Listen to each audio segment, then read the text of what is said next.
श्री हरि विष्णु वैकुंठ में वास करते हैं।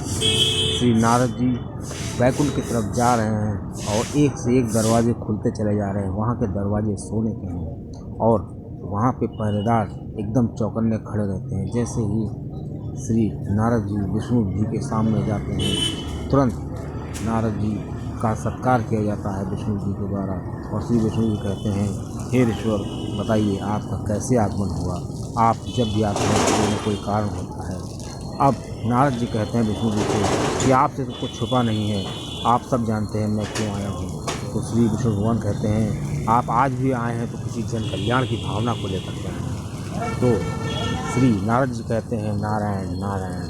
दोस्तों, ऐसे में श्री नारद जी श्री विष्णु भगवान से कहते हैं कि भगवान, मैं पृथ्वी लोक पर भ्रमण करने के लिए गया था, लेकिन मैंने वहाँ देखा कि कुछ लोग पीपल का पेड़ काट रहे हैं, उसको हानि पहुँचा रहे हैं। और आप हमेशा कहते हैं कि पीपल पे मैं वास करता हूँ।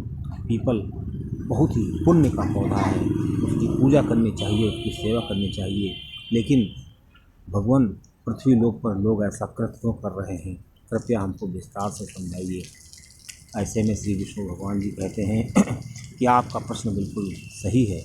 मैं आपको इसकी जानकारी देता हूँ कि पीपल की पूजा कब करनी चाहिए, कैसे करनी चाहिए, उसकी कैसे सेवा करनी चाहिए, किस दिन इसकी पूजा नहीं करनी चाहिए, किस दिन करनी चाहिए। आप इसको बहुत ध्यान से देखिए और सुनिए। श्री विष्णु भगवान जी ने नारद जी से कहा। दोस्तों, इस वीडियो में आपको पीपल के पेड़ की जानकारी दी जाएगी कि क्या उसका महत्व है, पौराणिक कथा क्या रहा। पर दोस्तों, जानकारी अच्छी लगे तो वीडियो को शेयर करिएगा, चैनल को सब्सक्राइब करिएगा। दोस्तों, श्री नारद जी से श्री विष्णु भगवान कहते हैं कि मैं आपको पीपल का महत्व एक पौराणिक कथा के माध्यम से समझाना चाहता हूँ। श्री विष्णु भगवान जी कहते हैं कि बहुत पहले की बात है, एक बहुत बड़े संत हुआ करते थे और उस संत का नाम जयंत था। अब वो संत जो है पीपल की पूजा करते थे, हमेशा एकादशी का व्रत रहते थे, पीपल को जल चढ़ाते थे, उसकी परिक्रमा करते थे, साफ सफाई करते थे और कभी भी वहाँ गंदगी नहीं होने देते थे। उन्होंने जीवन भर यही किया।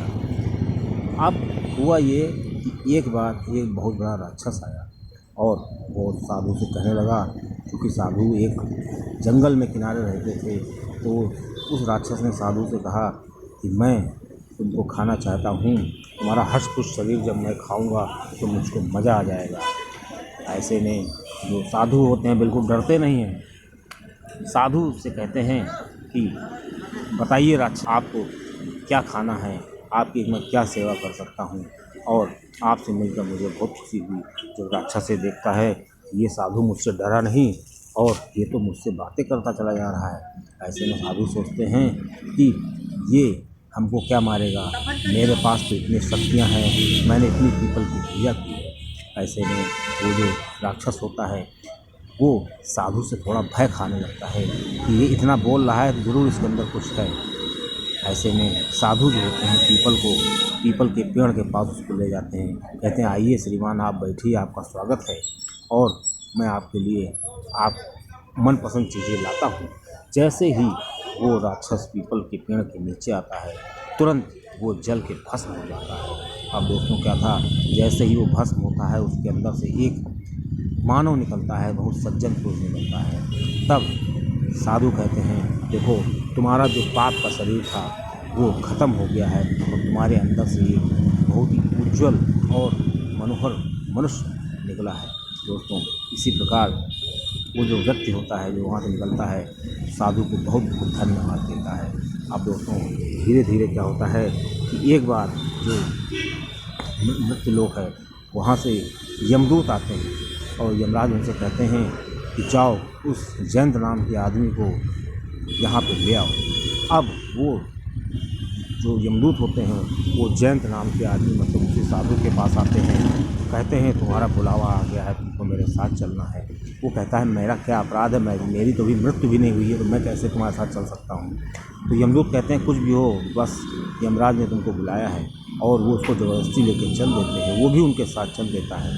जब यमदूत के साथ वो व्यक्ति, वो साधु यमराज के पास पहुंचता है, तो यमराज जब खाता देखते हैं, कहते हैं, अरे यमदूतों, तुमने ये क्या किया, मैंने इस जैन की बात नहीं की थी, मैंने दूसरे जैन की बात की थी। और तुम किसी दूसरे व्यक्ति को ले आए हो।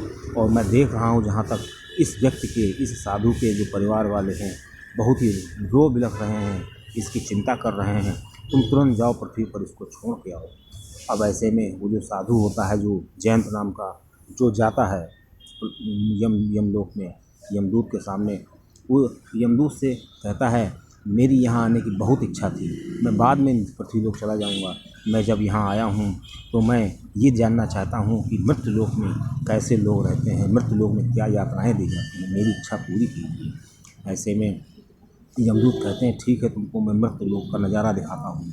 और यमदूत उसको मृत्युलोक ले जाते हैं। जब वो जैसे मृत्युलोक जाता है वहाँ देखता है कुछ लोग गरम कढ़ाई में तेल खौल रहा है, उसमें डाले जा रहे हैं, कुछ लोगों के पैर काटे जा रहे हैं, कुछ लोगों के हाथ में जंजीरें बंधी हुई हैं, कुछ लोगों के शरीर में आग बांधी जा रही है। ऐसे जो व्यक्ति होते हैं वो तरह तरह की यातनाएं पा रहे हैं। और जब वो देखता है कि इन यातनाओं को, तो वो पूछता है यमदूत से कि इनको क्यों सज़ा मिली है। तो यमदूत कहते हैं इन्होंने जीवन भर कोई भी पुण्य का काम नहीं किया, हमेशा पाप किया है, इसलिए इनको ऐसे सजाएँ मिली हैं। अब दोस्तों ये क्या हुआ कि जब जो साधु होता है यमदूत के साथ खड़ा होता है, वहाँ पर हवाएँ चल रही होती हैं। जब उस साधु को स्पर्श करके हवाएँ उन पापियों के पास जाती हैं तो देखते क्या है, उन पापियों का जो कष्ट होता है वो कम होने लगता है। ऐसे में वो पापी कहते हैं अरे ये जो साधु यमदूत से कहते हैं ये जो आपके साथ साधु पुरुष हैं ये कौन है, इनके आ जाने से मेरा कष्ट कम हो गया है और मैं बिल्कुल अपने आप को बिल्कुल भयहीन समझ रहा हूँ। ऐसे में यमदूत कहते हैं ये तो विष्णु भगवान ही बताएंगे।